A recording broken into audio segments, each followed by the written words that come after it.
You know that feeling when someone disrespects the person you love most in the world? That burning rage that starts in your chest and spreads like wildfire? Well, imagine that feeling multiplied by 1,000, wrapped in leather and fueled by decades of rock and roll fury. That's exactly what happened on one unforgettable afternoon in 2003, when Ozzy Osbourne showed the world that even the Prince of Darkness has a breaking point. The conference room at Black Sabbath's management office in Los Angeles was nothing special. Grey walls, a long mahogany table, and fluorescent lights that hummed like angry wasps. Sharon Osbourne sat at one end, her signature red hair perfectly styled, reviewing contract papers with the kind of sharp focus that had made her one of the most feared managers in the music industry. Ozzy was there too, slouched in his chair, tapping his fingers on the armrest, while the suits droned on about European tour dates and merchandising deals. Everything seemed normal until Marcus Holloway walked in. Marcus was the new regional manager, fresh from handling pop acts and boy bands. He carried himself with the kind of arrogance that only comes from never being punched in the face. His designer suit probably cost more than most people's cars, and his smile was all teeth and no warmth. He'd been with the company for 3 months, but hadn't actually met the Osbournes in person yet. That was about to change in the worst way possible. "Sorry I'm late," Marcus announced, not sounding sorry at all. He tossed his briefcase onto the table with a loud thud that made everyone jump. Traffic was insane. "Anyway, let's get through this quickly. I've got a meeting with some real talent at 4. The room went silent. Did he just say what everyone thought he said? Sharon's eyes narrowed slightly, but she kept her composure. She'd dealt with bigger egos than this. "Please, take a seat, Marcus. We were just discussing the festival lineup for next summer." Her voice was professional, controlled, giving him a chance to recover from his terrible opening line. But Marcus wasn't done digging his own grave. He pulled out a chair but didn't sit. Instead, he leaned on the table with both hands, looking directly at Sharon with barely concealed disdain.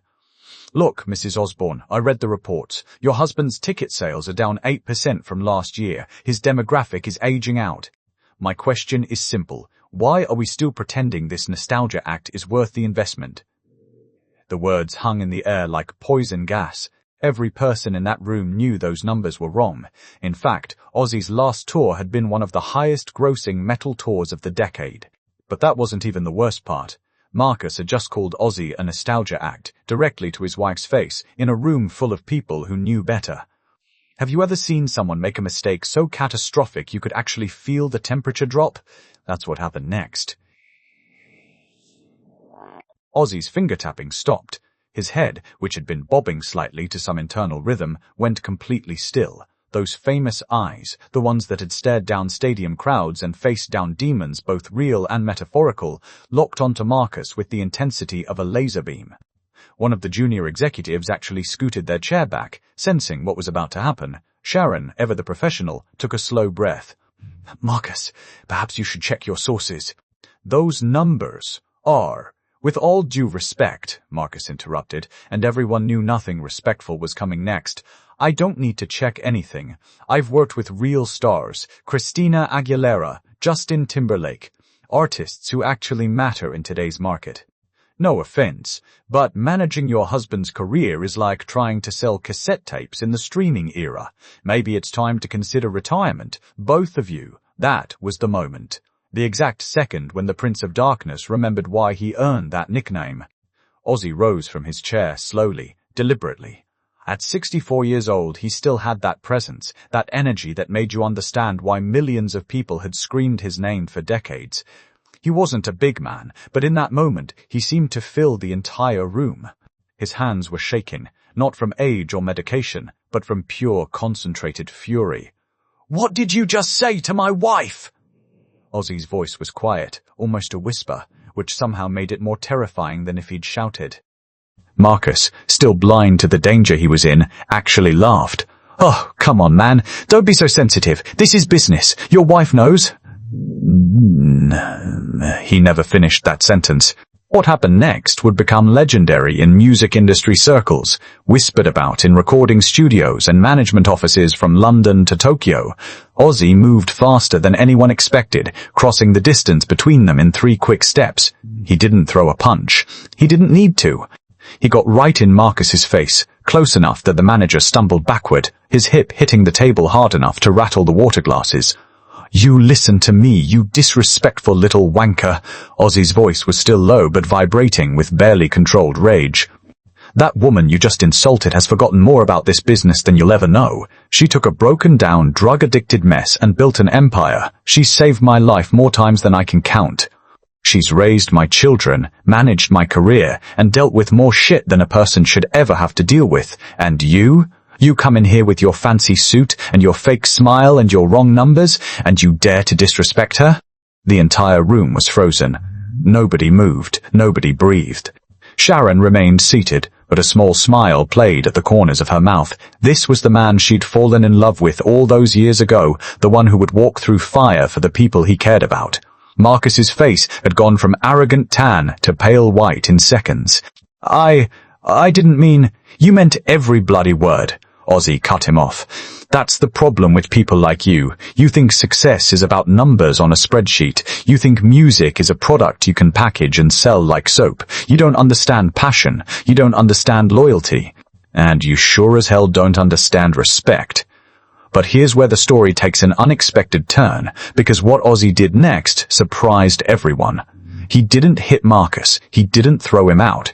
Instead, Ozzy reached into his jacket pocket and pulled out a folded piece of paper. It was worn at the edges, clearly something he'd been carrying for a while.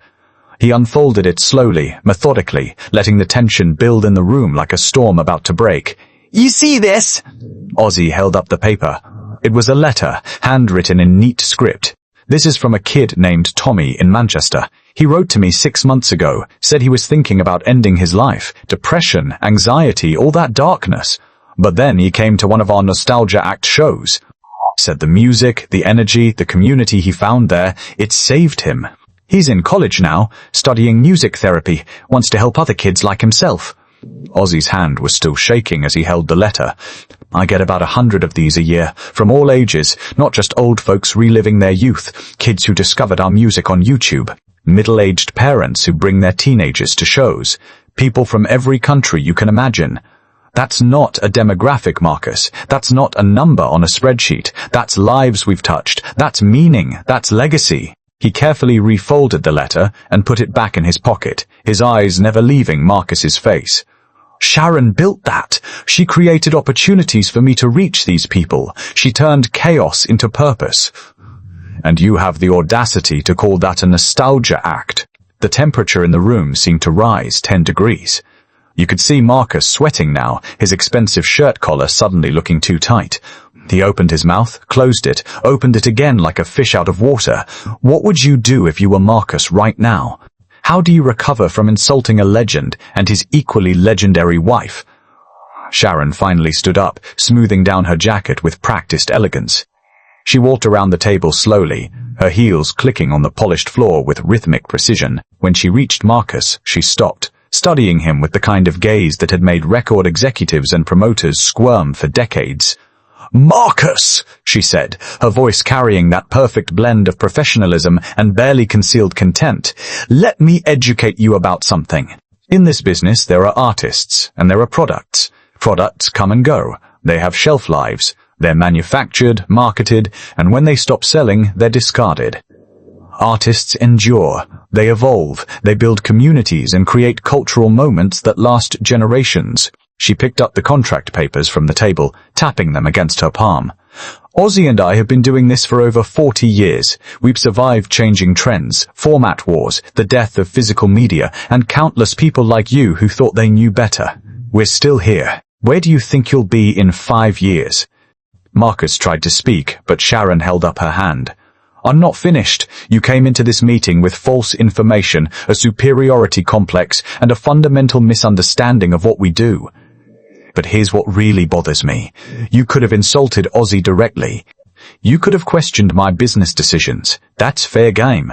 But the way you spoke, the dismissive tone, the casual disrespect, that tells me something about your character. The other people in the room were practically holding their breath. This was a masterclass in professional destruction, delivered with surgical precision.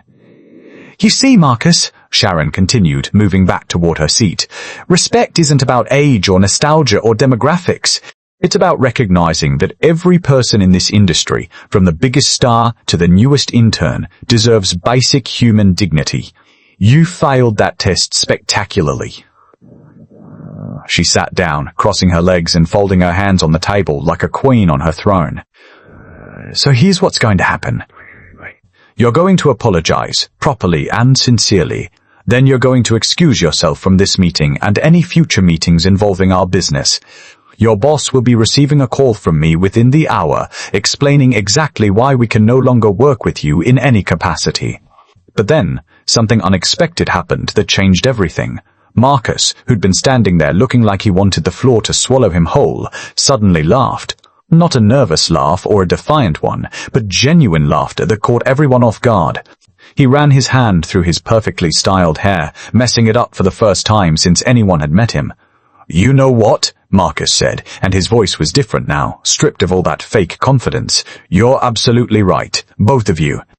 I walked in here thinking I knew everything, when, really, I don't know anything at all." He pulled out a chair and sat down heavily, like a puppet with its strings cut. "I worked with pop stars who were manufactured by committees and tested by focus groups. I forgot what real music looks like. Real passion. Real partnership." Marcus looked at Ozzy, then at Sharon, and for the first time there was something genuine in his expression. "I'm sorry. Truly. Not because I'm scared of losing my job, though I probably should be, but because I just witnessed something I've never seen in all my years of music management, a real marriage, real loyalty, the kind of bond that actually makes great art possible." The room was silent again, but this time it was a different kind of silence, expectant. "Curious. My parents got divorced when I was 8, Marcus continued, and now his voice was quiet, vulnerable. "It was ugly. They fought about everything, used me as a weapon against each other. I guess somewhere along the way, I stopped believing that kind of partnership, that kind of having each other's backs thing, was even real. I built this armor, this arrogance, to protect myself from ever caring that much about anything or anyone." He stood up, straightening his jacket, but the cocky businessman was gone. In his place was just a man who'd made a terrible mistake and was trying to own it. "I'm not asking for forgiveness or another chance. I don't deserve either. But I want you to know that 5 minutes with you two taught me more about this business, about life really, than 5 years of contracts and negotiations ever did." Sharon and Ozzy exchanged a glance, one of those married couple telepathic moments where entire conversations happen without words. Could Marcus be telling the truth, or was this just another manipulation tactic to save his job? Ozzy sighed, the anger finally draining from his face, replaced by something that looked almost like understanding. "Look, mate," he said, his Birmingham accent thick with emotion, "everyone's got baggage. God knows I've got enough for a bloody cargo plane. But that's not an excuse to be a prick to people, especially to women who've earned their place in this business 10 times over." He walked over to Marcus and, in a move that shocked everyone, including Sharon, extended his hand. "You want to learn? Really learn? Then shut up, open your eyes, and start treating people like they matter. Not because of what they can do for you, but because they're human beings deserving of respect." Marcus stared at Ozzy's outstretched hand like it was a lifeline thrown to a drowning man. He took it, shaking firmly, and you could see his eyes getting misty. "Thank you. You didn't have to do that." "No, I didn't," Ozzy agreed. "But Sharon taught me something a long time ago. Everyone deserves a chance to be better than their worst moment. You just had yours. What you do next is up to you." Sharon watched this exchange with an expression that was hard to read. Finally, she spoke. "Marcus, you're right about one thing. You can't work with us anymore. That bridge is burned. But maybe there's something to learn from this. Real artists, real partnerships, they're built on more than talent or ambition. They're built on respect, trust, and the willingness to protect what matters most." She stood and gathered her papers, preparing to leave. "For Ozzy and me, that's each other. We've been through hell and back, multiple times. Addictions, health scares, family tragedies, business disasters. The only reason we're still standing is because we face it together. When someone attacks him, they attack me. When someone disrespects me, they disrespect him. That's not weakness. That's strength. The room began to clear out as the meeting officially ended, but the energy had completely transformed. What started as a potential disaster had turned into something else, something almost profound. Marcus packed up his briefcase slowly, clearly processing everything that had happened. As Sharon and Ozzy headed toward the door, Marcus called out one more time, "Mrs. Osbourne, Mr. Osbourne." They turned back. "For what it's worth, I'm going to remember this, all of it. And I'm going to be better, I promise." Sharon nodded slightly, a small smile on her face. "Good. The world needs less arrogance and more authenticity. Now, if you'll excuse us, we have a real meeting to get to, with people who actually appreciate what we do." And with that, they walked out together, Ozzy's hand protectively on the small of Sharon's back, the way it had been for decades, the way it would always be. But here's the part that makes this story truly legendary. 2 years later, Marcus Holloway left mainstream pop management entirely. He started his own boutique agency, focusing on older rock acts and helping them navigate the changing music landscape. His first clients? 3 bands that had been written off as nostalgia acts by their previous managers. Under Marcus's guidance, all 3 had successful comeback tours, reconnecting with old fans and finding new ones through smart social media strategies and genuine artistic respect. He never worked with Ozzy and Sharon again, but he sent them a letter every year on the anniversary of that meeting, thanking them for the wake-up call that changed his life. And in interviews, when asked about his management philosophy, he always told the same story about the day he disrespected Sharon Osbourne and learned the hardest lesson of his career from the Prince of Darkness himself. The music industry is full of egos, conflicts, and people who forget what really matters. But every once in a while, something happens that reminds everyone why legends are legends. It's not just about the music or the fame or the money. It's about the character you show when someone crosses the line. It's about standing up for the people you love. It's about remembering that behind every career, every brand, every demographic, there are real human beings with feelings, histories, and dignity that deserves respect. Ozzy Osbourne might be famous for biting the head off a bat, for decades of wild behavior and rock and roll excess. But on that day in 2003, he showed the world something even more powerful. He showed them what it means to truly love and protect your partner. He showed them that the Prince of Darkness has a heart that beats fiercely for the woman who saved his life and built his legacy. And Sharon, she proved once again why she's not just Mrs. Osbourne, but a force of nature in her own right. A woman who can destroy you with words more effectively than any physical violence, who can command a room with nothing but her presence and her unwavering standards of respect. The story spread through the industry like wildfire. It became a cautionary tale for young managers who thought they knew everything. It became an inspiration for couples navigating the brutal entertainment world together. And it became a reminder that some partnerships are unbreakable, forged not just in success, but in mutual respect, loyalty, and love that runs deeper than any business deal or career achievement. Years later, when asked about that day, Ozzy just shrugged and said, "Nobody talks to my Sharon like that. Nobody. I don't care if they're the bloody Pope. You disrespect her, you deal with me. Simple as that." She smiled that knowing smile and added, "The best security system in the world isn't cameras or bodyguards. It's a husband who would walk through fire for you. I'm lucky enough to have that. Everyone should." So here's the question that this whole story leaves us with. In your life, who would you go to battle for like that? Who's the person that, if someone disrespected them, would make you forget all professional courtesy and unleash the fury? More importantly, do they know it? Have you shown them that they matter that much? Because at the end of the day, that's what this story is really about. Not fame or music or the entertainment industry. It's about having someone's back so completely, so fiercely, that the whole world knows they're protected. It's about partnerships that transcend business or convenience and become something sacred, something worth fighting for.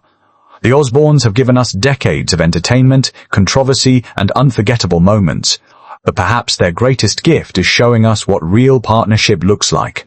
The kind where you don't just say you have each other's backs, you prove it again and again in moments both big and small. That conference room in Los Angeles has since been renovated, but people who work in that building still talk about that day. Some say you can still feel the energy of it, the moment when a rock legend reminded everyone why respect matters, why love matters, why standing up for your partner matters more than any business deal or career opportunity. And somewhere, Marcus Holloway keeps writing those annual letters, grateful for the day he made the biggest mistake of his professional life and lived to learn from it. Now tell me, have you ever witnessed someone fiercely defend their partner like this? And would you have given Marcus a second chance? Or was Ozzy too merciful? Drop your thoughts in the comments below.